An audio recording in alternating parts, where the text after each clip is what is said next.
Hi guys, good morning. तो मुझे बहुत बार ये क्वेरी आता है कि लाइक सर मैं एक स्टॉक में फंस चुका हूँ। ठीक है, कोई बोलता है कि मैं 100 में खरीदा, अभी 80 में पड़ा है। कोई बोलता है कि मैंने 2 लाख डाला, अभी 1.5 लाख हो गया है। राइट, इसमें करनी क्या होती है? अब क्या होता है, मैं आपको एक चीज़ बताता हूँ। पहला पॉइंट तो ये कि जब आपने इस स्टॉक को लिया था, कोई भी स्टॉक को आप लेते हो और जब आप किसी को बाद में ऐसे सवाल पूछते हो कि आप फंस चुके हो, मतलब जब आप उस स्टॉक को लिए थे आपको उस कंपनी के बारे में कुछ नहीं पता था, आपने किसी का सुन के वो स्टॉक को लिए हो। ठीक है, नहीं तो आप कभी फंसते नहीं इन द फर्स्ट प्लेस। ये होगी पहले वाला पॉइंट। दूसरा वाला पॉइंट ये है कि चलो आप तो फंस चुके हो, वो तो पास्ट है। राइट, अब उसके बारे में सोच के क्या फायदा? हमें तो कोर्स करेक्ट करना पड़ेगा। राइट, अगर आपको फिर पता चलता है तो मैं एक एग्जांपल लेता हूँ। परसों मेरे पास एक बंदा आके कंपनी के बारे में बोलता है कि लाइक मैं फंस गया हूँ एंड ऑल दैट, मेरा 30% मेरे कॉस्ट प्राइस से नीचे है।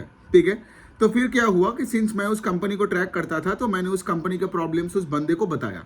ठीक है, और जब मैंने उसको बताया तब उसको इमीडिएटली क्या करना चाहिए था? अब मैं तो उसको रिकमेंडेशन नहीं दे सकता हूँ ना। राइट, मतलब उसको ये सोचना चाहिए था कि लाइक 30% का लॉस हुआ लेकिन बाकी 70% कैपिटल बचाओ। राइट, लेकिन पता है उसने मुझे रिस्पॉन्ड में क्या बोला? नहीं सर, रुक ही जाते हैं। हाँ समझ गया, बहुत प्रॉब्लम्स चल रहे हैं, लेकिन जब मेरे कॉस्ट प्राइस में आएगा तब मैं बेचूंगा।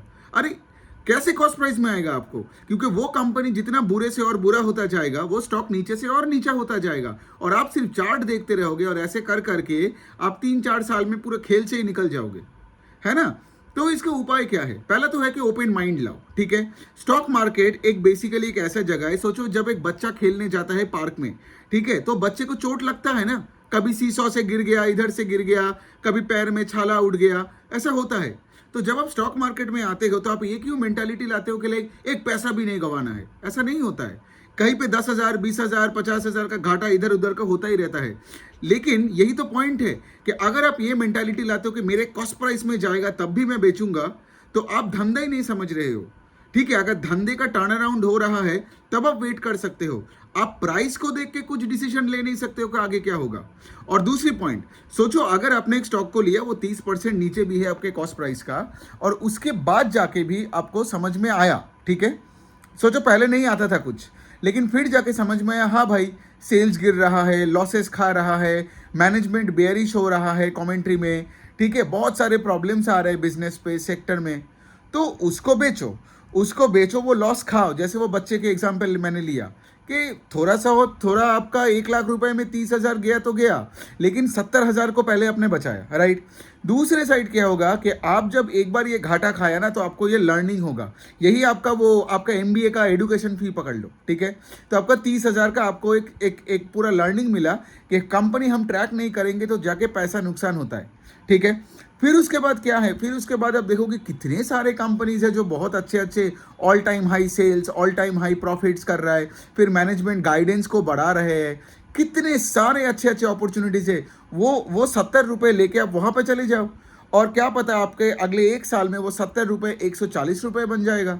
इसका क्या मतलब हुआ कि आपने टाइम बर्बाद नहीं किया, आपने जल्दी एक ट्रेड से अपना मतलब लॉसेस को जल्दी काटा और यहाँ पे आया और फिर वो लॉसेस का भरपाई कर लिया। तो साल के एंड में जाके, 2 साल के एंड में जाके आप मुझे बोलोगे सर मेरा 100 रुपये तो 150 रुपये हो गया। राइट, ये क्यों हो पाया? बिकॉज वो 70 के टाइम पे आपने ओपन माइंड रख के, जब आपको प्रॉब्लम समझ में आया धंधे का, तब आपने उस स्टॉक को बेचा। राइट, तो मेरा काम किसी का स्टॉक को मतलब खरीदवाना या बेचना नहीं है, लेकिन आप लॉजिकली सोचिए कि अगर कोई कंपनी का बुरा हालत हो रहा है और भी बुरा हो रहा है तो उसका मार्केट शेयर जा रहा है। मैं उसका एक सिंपल से एग्जांपल दूं, बंधन bank is a very good example कि लोग उसको पिछले 4 साल से सिर्फ बॉटम फिशिंग ही करते जा रहे हैं। क्यों? बिकॉज उनको पता ही नहीं है कि कंपनी का फंडामेंटल सिर्फ बिगड़ते ही जाता है on a year on year basis. Okay, अब आप बंधन बैंक को ट्रैक करो और उसमें आप तब इन्वेस्ट करो जब बंधन बैंक का फंडामेंटल्स इंप्रूव हो जाए, एसेट अंडर मैनेजमेंट ग्रो करने लग जाए at a faster pace than the industry, management एक बुलिश गाइडेंस दे। ऐसा नहीं है कि बंधन बैंक का ग्रॉस NPA अभी 7-8% में आ गया है, ठीक है, और लोग उसको खरीदते जा रहे हैं। 700 रुपये से आज 200 रुपये में बंधन बैंक पड़ा है। तो इसको क्या बोलते हैं? इसको यही बोलते हैं कि अगर आपको बंधन बैंक का प्रॉब्लम, मैं बंधन बैंक का सिर्फ एक एग्जाम्पल ले रहा हूँ, लेकिन अगर आपको प्रॉब्लम समझ में आ गया फिर भी आप चार्ट देखते रहते हो और बोलते हो कि मैं अपने कॉस्ट प्राइस में बेचूंगा, तब एक तो आप बहुत ही एक घमंडी इंसान हो। मतलब आपका कहना है कि लाइक मैं लाइफ में गलती नहीं कर सकता हूँ, लेकिन ये घमंड के वजह से प्रॉब्लम क्या हुआ? इस प्रॉब्लम का असर, कॉन्सिक्वेंसेस लॉसेस तो आपको ही फेस करना पड़ेगा, बिकॉज ऐसे करके एक एक दो दो 3 साल और निकल जाएगा और आपका पैसा यूं नीचे पड़ा रहेगा। आप क्या होगा, फिर आप मार्केट से ही निकल जाओगे फ्रस्ट्रेटेड होके। सो एक ओपन माइंड लाइए, पहला तो चीज़ है। दूसरा पॉइंट है कि अगर कोई स्टॉक में आप लॉस खा रहे हो ना, तो चार्ट देख के मत बेचो। मैं ये नहीं बोल रहा हूँ कि 20% लॉस है तो सिर्फ बेच दो, नहीं, या स्टॉप लॉस लगा दो, वो सब मैं नहीं बात कर रहा हूँ। मैं बोल रहा हूँ कि देखो कि धंधे में कोई प्रॉब्लम है कि नहीं, और अगर धंधे में प्रॉब्लम है, रिजल्ट्स बुरा आ रहा है, आउटलुक बुरी है कंपनी का, तो फिर उस लॉस को लेना सीखो।